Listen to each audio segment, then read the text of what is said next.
I'm going to go through on how to convert the ET-8550 over to DTF. This is going to be another one that I'm converting, so it's going to be super quick. Things you need to do is remove the rollers, pinwheels that the film goes under as it exits.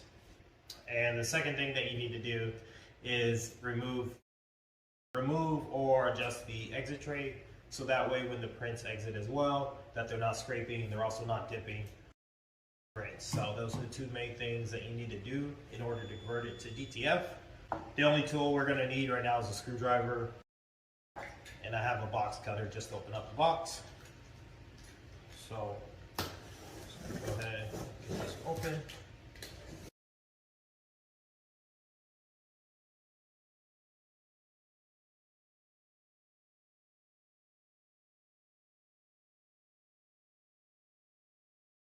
The printer comes with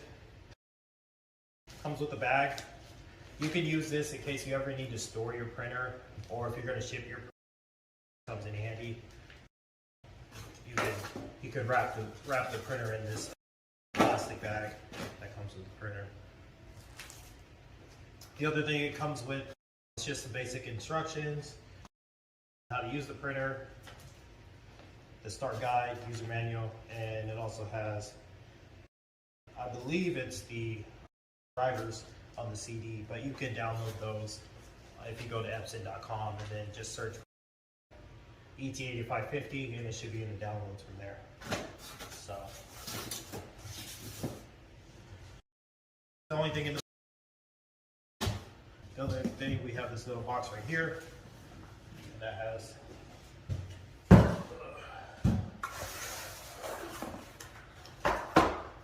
this other box that comes with it.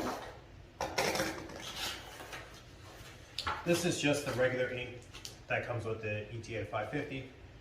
We're not going to be using the ink, so it's just going to sit there. And then also power cable, so to turn on the printer. So I'm going to go ahead and unwrap the printer.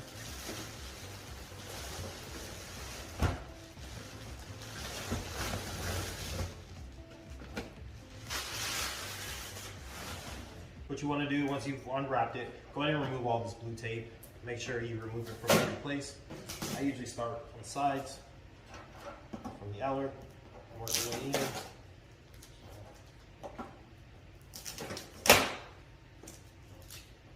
Open up this here,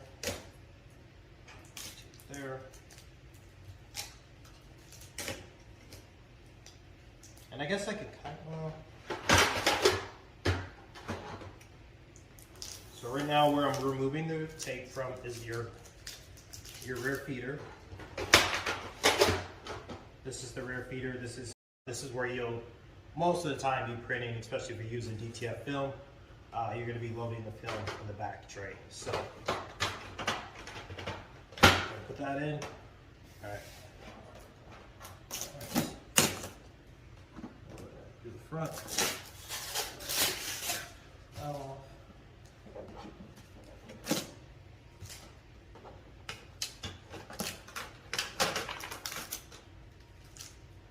So if you see these orange things, these are just for support, transport support, I guess.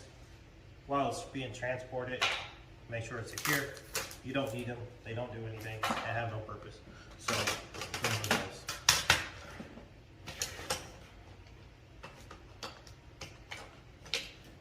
And there's two of them, so just make sure to remove that.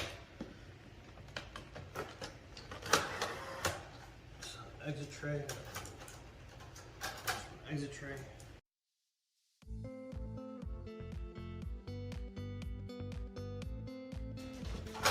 So this tray right here that I removed from the bottom,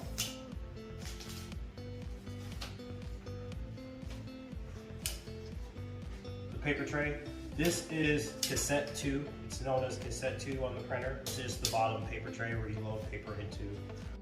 Usually the printer will use this when you're doing nozzle checks, printing regularly, unless selected otherwise. This is the main tray the printer will print from. Then you also have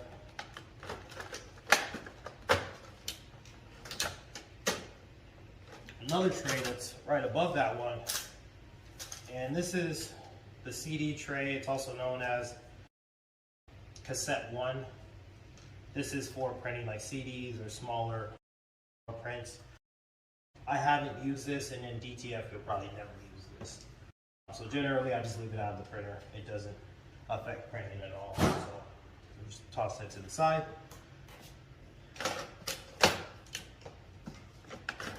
And this tray right here, this is known as the exit tray. This is where the film will go out and be the printer on. The only thing with this is if you're printing film, because this is flimsy, there's also a dip right here in the printer or on the tray. So when the film comes out, it's going to hit that dip. That's going to cause smearing. It's going to ruin the print. So it's not really stable. It's not, this tray right here isn't stable enough to just print regularly. Generally, you're going to have to modify it by adding something, fill in the gap, and then also make it more sturdy. So for DTF, it's easier just to remove it and then use your own tray, which I'll show you in this video. So let's push that back in. I'm going to lift this up. This is the scanner on the printer. I've never used it. I tried to scan some money. It didn't work. You can't actually scan dollar bills. It gives you an error. So you want to give that a try, you can. But other than that, you probably never use it, I guess, unless you're scanning something. But I'll just email it at that point, or use my phone to take a picture of it. Way easier. So next, we have the inside of the printer. I'm going to actually move the camera a little bit closer. So we're just going to remove all of this. Same thing, just removing tape.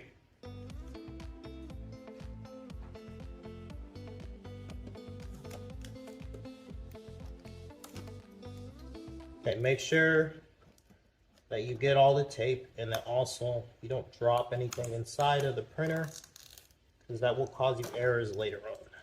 So make sure you get all that. There's two little styrofoam things. Make sure you remove those. All right.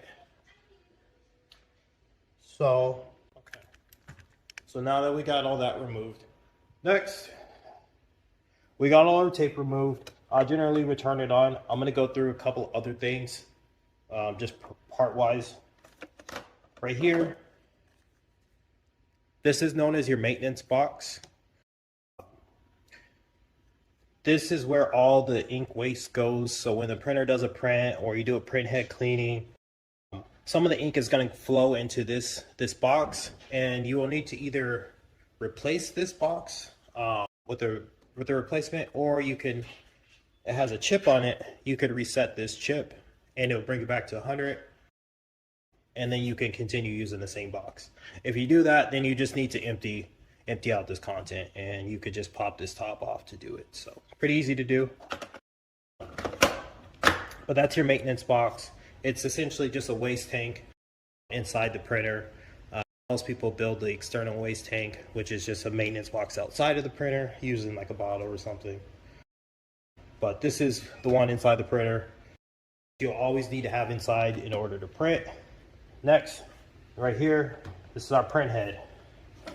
It's not going to be movable yet, but I'll go over how to show you make it movable. The print head just moves back and forth. You want to make sure it always stays clear. Nothing falls in here. Nothing falls underneath. It'll damage your print head. So, the first thing,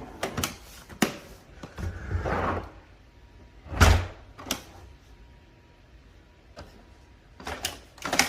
going to pop off paper tray. This is cassette 2 bottom tray. Next, I want to remove this tray. So 4 screws right here. Then we got 6 underneath. So want to make sure to remove this. So I'll go ahead and start unscrewing.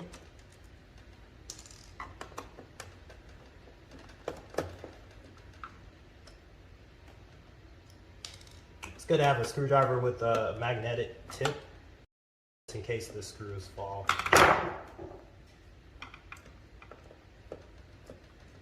We'll do the first set. We got 3.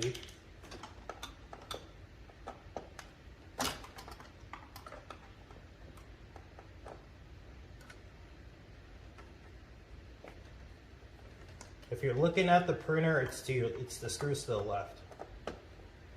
If you're facing the front. Okay.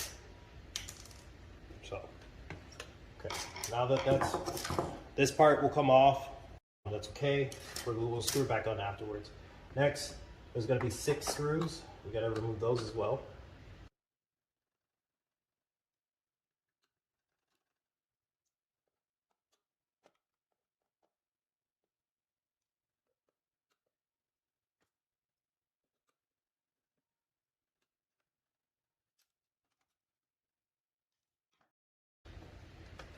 Okay. So we're going to take this off. Just heads up, there is like a right here on the side.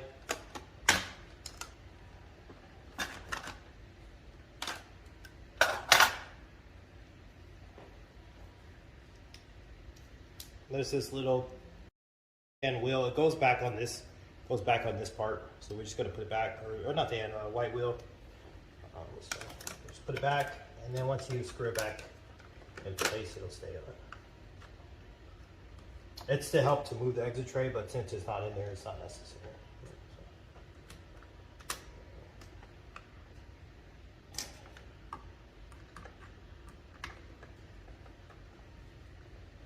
And this part isn't necessary. You don't need to put it back on, but I do put this back on just so I know where all the pieces are in case I ever want to put the tray back in.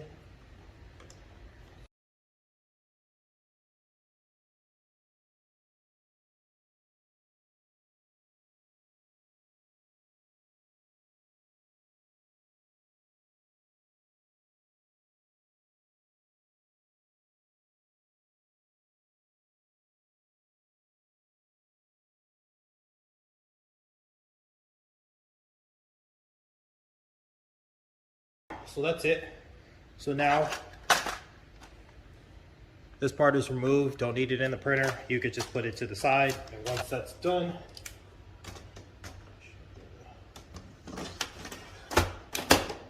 pop that in there. That's the exit tray removed. I'm going to plug in the printer. Once the printer plugs in, it should power on everything.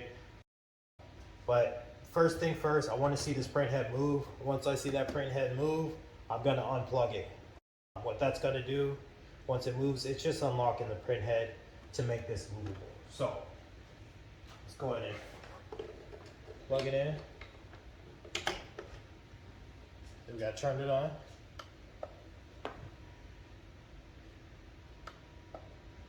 Okay, turned it on. So I want you guys to see the print head move. Alright, so we'll go through English, push English, continue. Alright, there it goes. So now it's moving. I'm gonna unplug. Once it's unplugged from the back of the power with the power cord, now I can do this with the print head, and that's what we want in order to remove the rollers. We need the print head movable so we can get to the rollers. So this set right here, what I'm lifting up with my hand towards the exit of the printer on this side. So if we're looking into the printer, we go into the printer and it's right here. These are your rollers. And if I get the camera to focus right here, you'll see these pinwheels, kind of rollers looking wheels. Those are the pinwheels. You need to remove those if you're just going to keep the rollers in order to prevent it from scraping. But I'm going to remove the entire set. It just makes it easier. It's way faster to do than trying to remove each pinwheel individually. It takes a while. So once that's done, I'm going to leave this in the middle.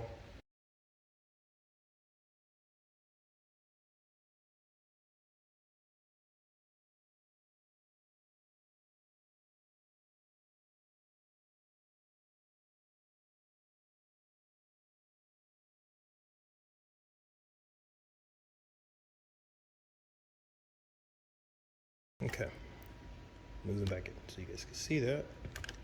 I just did. Okay, so I just took off the latch right here. This latch right here is pretty easy to do. 2 screws and it'll come right up. Next, there is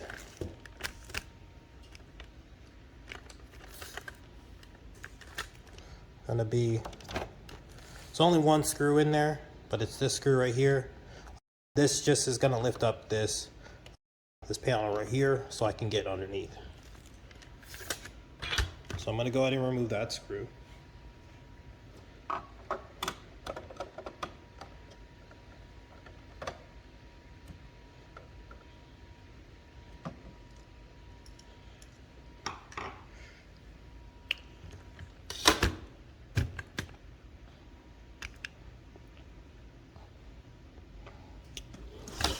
See if I can turn it maybe.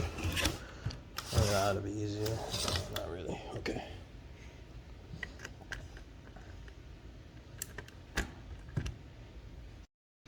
Okay, so first things first, what I do is I lift this up just a little bit. And from there, I'm gonna lift the actual rollers up and they should just pop right up. Like that. It would just come right out once you do that. Next, I'm gonna hold the print head, and what I'm gonna do is gonna take some force, because what I'm gonna do is take the other side and rollers are out. So simple like that, takes less than 5 minutes to do. If I wasn't filming, it probably would have went even faster, but that's rollers out. And next, just go ahead and screw back. Put your screw back in there.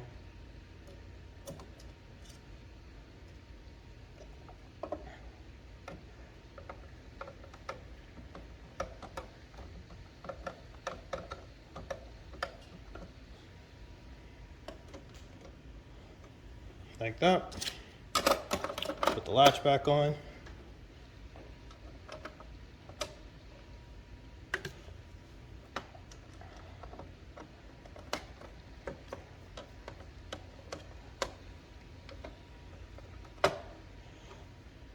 And put the screws back on.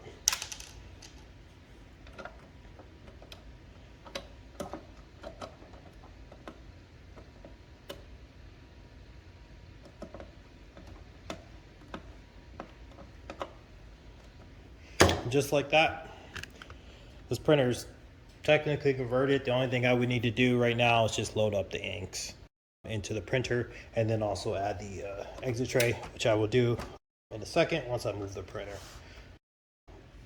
I do want to go over a few more printer parts. So while we have the print head unlocked, we can actually look at some other parts on the printer.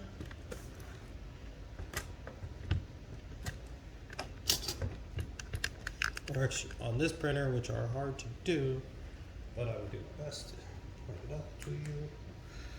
Okay, so right here, this square piece right here, this is known as the capping station. This is where the printer will usually be resting. It secures the printer to help prevent clogging. This is also where it's gonna do its cleanings and drain the ink. It'll drain through here and then go over to the maintenance box. So that's all right there. To the left of it, there is a little rubber piece. It's dipped in there, so it's hard to see. But this is known as your wiper blade. This helps keep the undercarriage clean to help with the print quality and everything. Generally, you want to make sure that is clear and also the capping station is clear. If you have a bunch of ink build up, you're going to run into some issues, whether it be streaks in the prints or lines in your prints. So make sure both of those are clear, and we'll roll it over. One thing on this printer, just for future reference and to help kind of prevent codes, never do any work on this side of the printer. Your maintenance motherboard for the printer is right here underneath this part of the printer. So if you're doing, say, removing the print head and everything, always move it to the middle and then remove it. And also just make sure there's something underneath your print head, whether it be like tissue, like a folded paper towel or something, to prevent any leaking onto the motherboard, because that's what will cause you errors if you get any liquid damage on this side of the printer. Over here, a lot more durable. Besides the print head, most of the components on the over there can get wet and be fine. So just make sure not to do any type of maintenance on this side of the printer. I know you have to remove this to remove the print head, or to get to the print head, but then once you do that, you move it back immediately. Don't leave it there. And that just helps prevent any potential error codes. So that's it for as far as everything on the printer. We have the ink tubes. We won't be using these. I'm going to probably fill those with solution instead of ink, and I'm going to use a CISS system, an external ink tank to print with. So we'll go over that. Okay, so printer is in its location where I'm going to set it for DTF printing. So I'm going to set up the rest of the parts. I'm going to install the CISS system, and then also exit tray. So we'll do the exit tray real quick. Okay, so I got a couple of maintenance boxes. This one is going to go in the printer.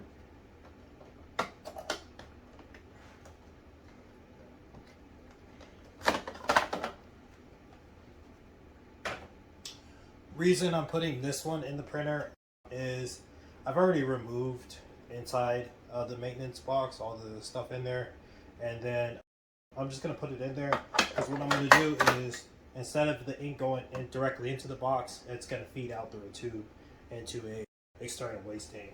So I'm going to use this one because it allows me to do that. So I'll show you later, or you can check the channel. I've already shown how to do it.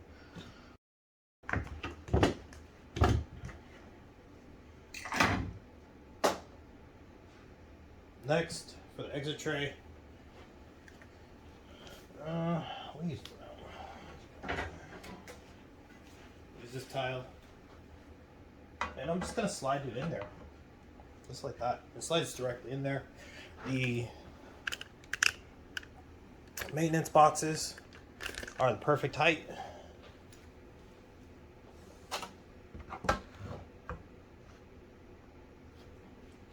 If we come over to this side of the printer, now you see where the rollers were. This is the exit tray that I'm moving and adjusting. So I want to get it lined up with these rollers. I don't necessarily need it to touch the rollers, but as long as it's very, very close to it, if there is enough space in between the two, the paper could potentially get caught in between the rollers and the tile. So you do want to make sure it is close enough so that doesn't happen. So I'm pretty close, pretty much touching. It can touch if it needs to. Okay, so that's the exit tray. All right, so we're going to be installing the CISS on the ET-8550. To do it, right here, get your CISS. You're going to set it up. You're going to want to attach something so that way the lines don't fall into here while it's printing. So when the print head is going back and forth like that, you want to make sure the lines aren't falling in there. So that's what this piece is for. Usually if you buy a CISS, it's going to come with it. It's just, move this out of the way.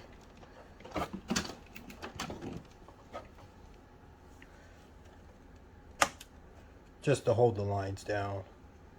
And then I attached one of these 3M strips to keep it done. It already comes with like a backing, but those 3M strip it a little bit more. sticky. So right there, it's locked in. Make sure the line's locked. Next, we'll go over to the print head. Okay, so we'll go over to the print head. Now, if we're at the print head, if you haven't already, you got to take off the black cover that's already covered, that's covering the print head. There's 2 screws. You'll see one right here, and then there's a screw right there. You'll remove those 2 screws, and then there is a tab gonna be in here that you'll have to pop out. Usually just use like a flat piece of material and you can get that off. So we'll do it that way. And then once you have the black cover off, the next step is just to remove all these lines. Take these off. If you have ink in them, you're going to want to plug them. I don't have any ink in these. I usually don't fill my ink up in those. So once you've done that, the next step is to just attach your CISS directly to the valve. All right, next, I'm going to take the lines, and I already have mine plugged up, but you're just going to connect them directly onto your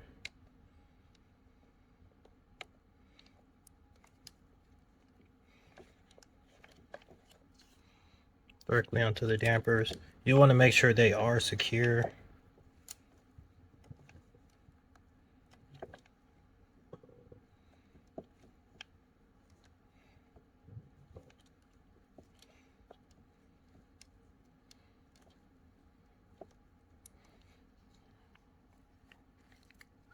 So when I do it,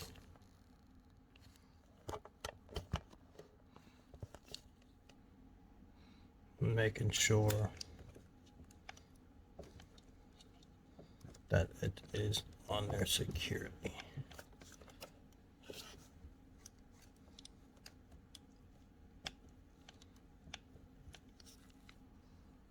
Cool. I'll do the other ones.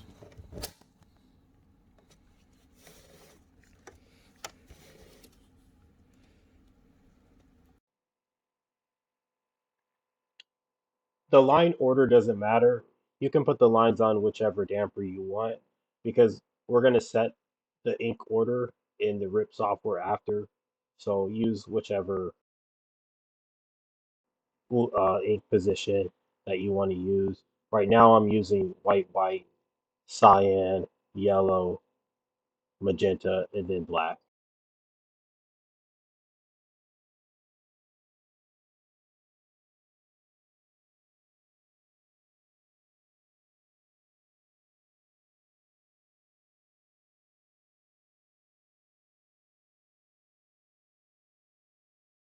Alright, so now we got them all secure. When refilling the CISS, you may want to make sure to put these back on, just so the ink from the colors don't leak into other ones. So this is just a tip. And we're going to refill it today. So first off, we're going to take off the little rubber piece, or you could just hang it to the side.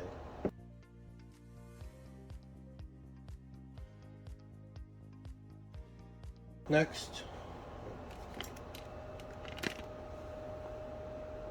we get a funnel. Insert dust funnel. When refilling your ink, just make sure not to overfill the tank. Otherwise, you could possibly have ink flow out into other channels on the CISS, and that'll just cause you a big headache to clean up. Also, for the other channels, the other ink channels, you can use the same funnel, just clean it out, or you can just get different funnels for each tank, or each color tank. All right, once in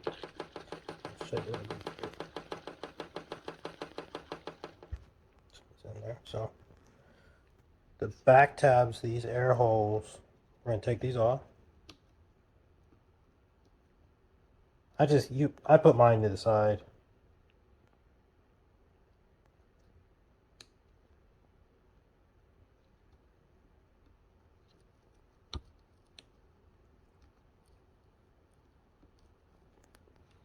Like that.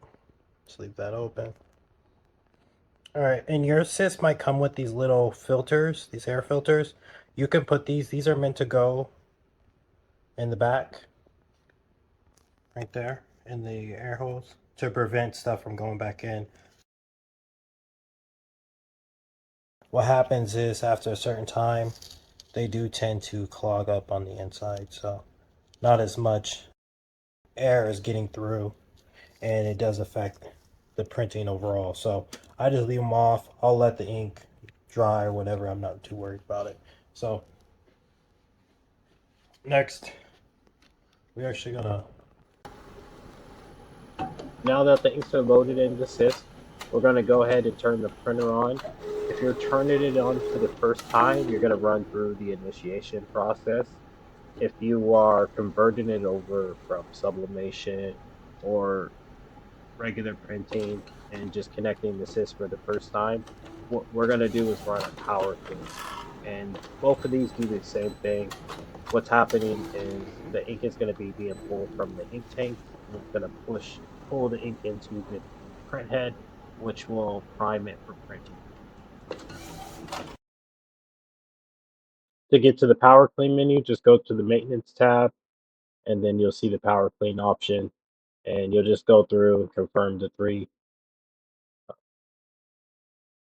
questions, and then once it says hold OK for 5 seconds, hold it, and then it'll take about 6 minutes for the process to happen of it fully priming the printhead, and you should start to see the inks now being pulled from the ink tanks into the printhead. So you should start to see your lines fill up with ink, just like we are now.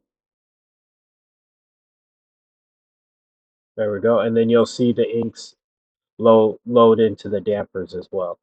You'll start to see the colors fill up. All right, so now the power clean is done, or the initiation fill is done. If you do the power clean, you'll see this message. In the future reference, don't ever wait 12 hours between printing. It's for DTF that doesn't work. But you do want to run a printhead nozzle check after the initiation and after the power clean to make sure that your colors are all working properly and that the printhead is primed for printing. All right, so this is the printhead nozzle check, and you want to get very familiar with this. This is the life of the printer, as far as like a notification to know that everything is good on your printer. Each one of these colors represents one of the channels on the printer. So if one of the channels is clogged, you're going to have some issues, whether it be bands in the print or the color quality not being as good. So you definitely want to make sure before doing any printing that you run one of these just to make sure, okay, hey, all my lines are present. And if you're doing it on white paper, you're not going to be able to see your white. Although if you do it on film, you can be able to see the white perfectly. Some people also put tape on the white paper. That way that when it does the nozzle check, it'll print over, and then that way you can see the white. But you should always see, every channel should look exactly the same. There shouldn't be anything missing. If you do have the missing things, then you're going to want to do some maintenance. Don't keep running printhead cleans, but you're going to want to look into doing some DTF maintenance. All right. And now you're pretty much ready to go. You do need to set up your Rip software. I've already set mine up, so we're going to just cut over to that just to test this printer. All right, so this is the Rip program. Once your settings are set, you just load up your image, and you're just going to go ahead and send the image over to the printer, and the printer will begin printing. There are two different Rip softwares that you can use with the ET-8550. This one is CADLINK, and CADLINK is a little bit more complicated to use. There's definitely a lot more learning and setup to it. However, it is definitely the better software to use if you're looking to do this more professional, because of the amount of different settings it has that you're able to use, as well as the more vibrant color accuracy than Acrorip. If you're just looking to plug and print, then Acrorip is the software for you. It has all the functionality of a DTF Rip software to do everything you need to do to make DTF transfers and make prints, although it's much more simpler to use than CADLINK. There's only 4 tabs that you need to set up, and a lot of it's just straightforward. If you read it, it tells you what it's doing.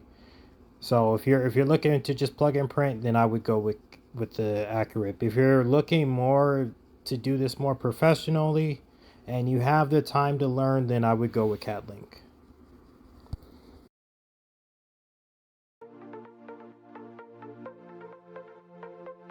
Alright, let's go ahead and get printing.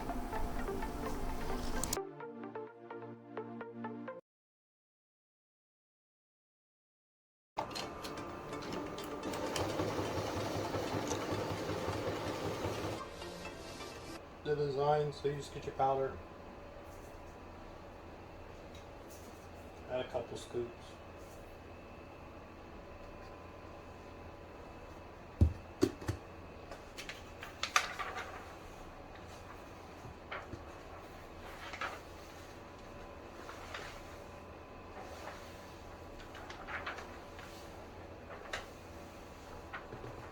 And you just go back and forth, making sure you cover the entire design. Anything that's got the ink on it, you want to make sure the powder gets on it, the powder touches it. You just go back and forth. Once it's done, go ahead and just dip off the excess powder like that. You can flip it over.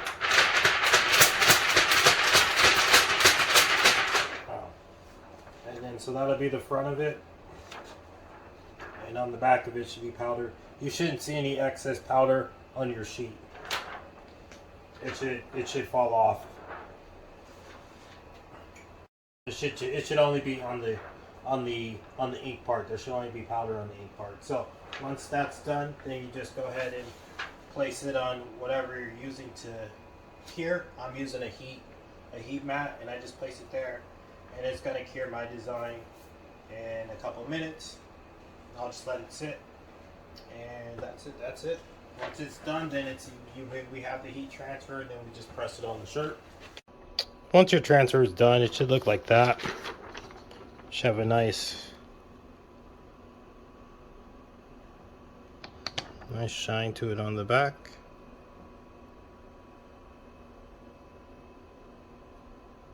Go split. It's that's the very front of it.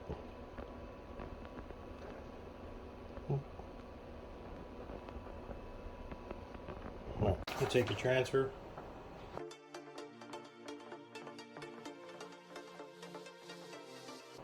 Make sure it's lined up on your sheet. I use a placement guide to make sure I got my placement in the right spot.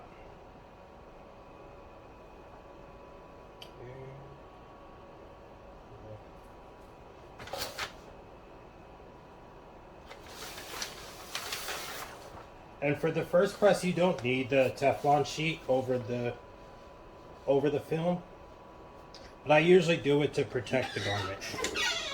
And once you do that, you just press.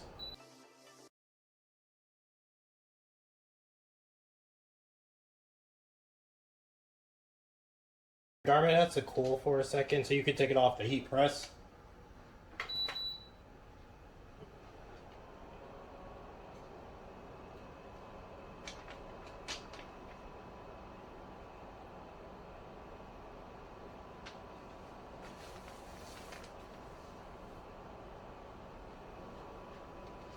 It only takes a few seconds to cool, but if it's on the heat press, it's going to be harder to peel. But once it's like that, once it cools, you can just pull it off, just like that. And shabam.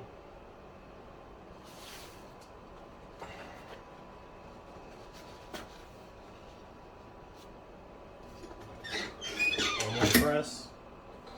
And this press, what this press is doing, I'm locking in the design onto the press.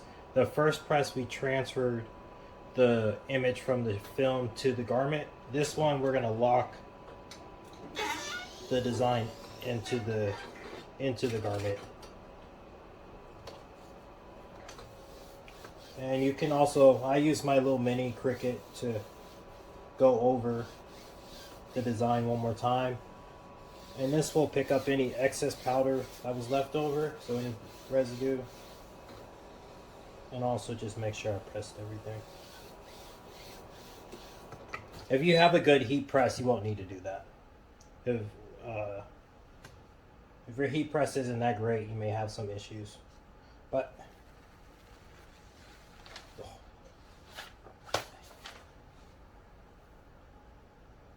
that's it. I gotta show you guys this up close. This shit is ridiculous.